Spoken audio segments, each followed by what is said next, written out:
Caniners, currently we are open for all nationalities to join with our offshore vessels, especially for AHTS and PSV vessels. Yeah, the area will be on West African countries, and the onboarding date will be as soon as possible. We are open for chief engineer with 380 US dollar per day, and for second officer, it will be 230 US dollar per day with 60 days on and 60 days of rotation. Yeah, you need to have a minimum 12-month experiences in the same type and in the same rank and the same type of the vessel, that is STS or PSV. But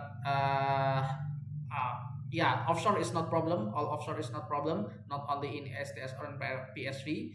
And you need to have a good English. It's very important. And for the last requirement, you need to have um, DP maintenance certificate for chief engineer and DP induction certificate for second officers. Yeah, please, you can send your application to our email, or you can put it directly to our link database. We will provide you this information in this video description. Please like, subscribe, and share this video to your friend. Bye bye.